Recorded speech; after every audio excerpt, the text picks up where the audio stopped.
নমস্কাৰ, মই বুবুনাথ আৰু আপোনালোকে চাবলৈ আৰম্ভ কৰিছে প্ৰাতঃ টাইম। হয়, মই বৰ্তমান উপস্থিত আছোঁ মৰিগাঁও জিলাৰ জালুগুটি পুণ্যশ্লোক ৰমাকান্ত মুক্তিয়াৰ এটা সমন্বয়ৰ ক্ষেত্ৰত বৰ্তমান মই উপস্থিত আছোঁ আৰু এই সমন্বয়ৰ ক্ষেত্ৰতে একশৰণ ভাগৱতী সমাজ অসমৰ ৫৬ সংখ্যক পৰম মংগলময় অষ্টপ্ৰহৰজুৰি অখণ্ড মহাপালনাম মহোৎসৱ ছদিনীয়া বৰ্ণাঢ্য কাৰ্যসূচীৰ আয়োজন কৰিছে আৰু এই সমন্বয় ক্ষেত্ৰৰ পৰা আমি সামগ্ৰিক পৰিৱেশ দেখুৱাবলৈ চেষ্টা কৰিছোঁ আৰু মোৰ সতীৰ্থক মই সামগ্ৰিক পৰিৱেশ দেখুৱাবলৈ অনুৰোধ জনাইছোঁ। এয়া হৈছে একশৰণ ভাগৱতী সমাজ অসম ৫৬ সংখ্যক পৰম মংগলময় অষ্টপ্ৰহৰজুৰি অখণ্ড পালনাম মহোৎসৱ আৰু আচাৰ্য ইলাৰাম দাস আধ্যাত্মিক ক্ষেত্ৰৰ প্ৰকল্প আধাৰশিলা স্থাপনৰ যি ছদিনীয়া বৰ্ণাঢ্য কাৰ্যসূচীৰে যি আয়োজন কৰিছে ব্যাপক প্ৰস্তুতি চলি আছে। অহাকালিৰ পৰা ইয়াত সহস্ৰাধিক ভক্তপ্ৰাণ ৰাইজৰ সমাৱেশ ঘটিব আৰু এই সমন্বয়ৰ ক্ষেত্ৰতে এক উখল মাখল ভক্তিৰসৰ যি আধ্যাত্মিকৰ এক পৰিৱেশ গঢ় লৈ উঠিব। এই সমন্বয়ৰ ক্ষেত্ৰতে আমি পোনে পোনে আপোনালোকক দেখুৱাম সামগ্ৰিক পৰিৱেশ হৈছে সমন্বয়ৰ ক্ষেত্ৰৰ পুণ্যশ্লোক ৰমাকান্ত মুক্তিয়াৰ আটাৰ সমন্বয় ক্ষেত্ৰ যি ব্যাপক প্ৰস্তুতি, সেই ব্যাপক প্ৰস্তুতিৰ আমি কিছু পৰিৱেশ দেখুৱাইছোঁ। ব্যাপক প্ৰস্তুতি পৰিৱেশ দেখুৱালে মোৰ সতীৰ্থক অনুৰোধ জনাইছোঁ। এনেদৰে খুব সুন্দৰকৈ সজাই পৰাই তুলিছে। অহাকালিৰ পৰা ইয়াত ভক্তপ্ৰাণ ৰাইজৰ সমাৱেশ ঘটিব আৰু আমাৰ মাজত আছে একশৰণ ভাগৱতী সমাজ অসমৰ প্ৰধান সচিবগৰাকীয়ে আমাৰ মাজত আছে আৰু তেখেতৰ পৰা আমি কিছু মন্তব্য ল'বলৈ চেষ্টা কৰিম। আমাৰ মাজত প্ৰধান সচিব জ্যোতিপ্ৰসাদ দাস ডাঙৰীয়া আছে, তেখেতৰ লগত পৰা আমি মন্তব্য লোৱাৰ চেষ্টা কৰিম। কি ক'ব?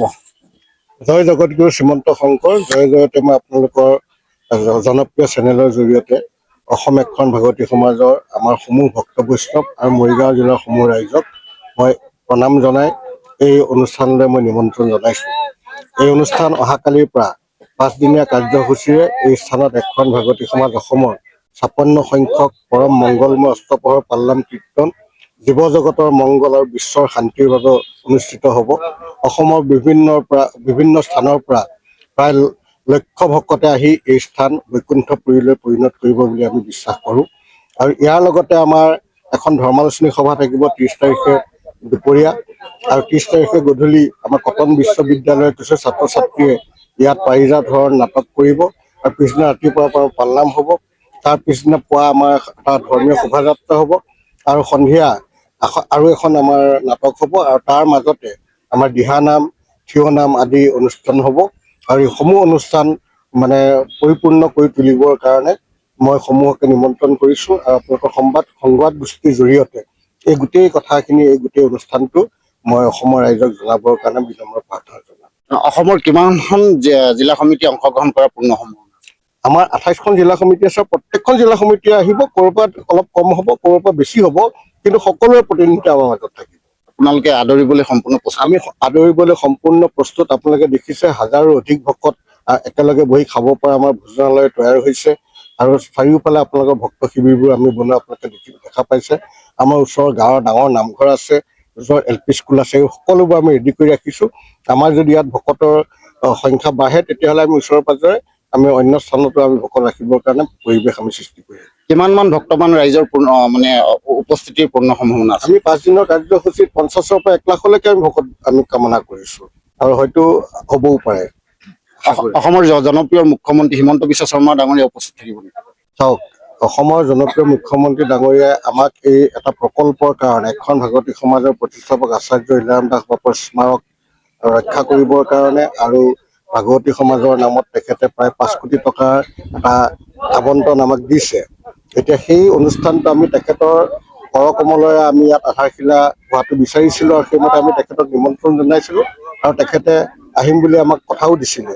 কিন্তু এতিয়া হঠাতে যিহেতুকে ৩০ তাৰিখে একেদিনাই ভাৰতৰ জনপ্ৰিয় গৃহমন্ত্ৰী ডাঙৰীয়া অসমলৈ আহিব, গতিকে এই সময়ত এতিয়া মুখ্যমন্ত্ৰী ডাঙৰীয়া কিমানখিনি ইয়াত উপস্থিত হ'ব পাৰে নোৱাৰে আমি এতিয়ালৈকে সঠিককৈ জানিব পৰা নাই।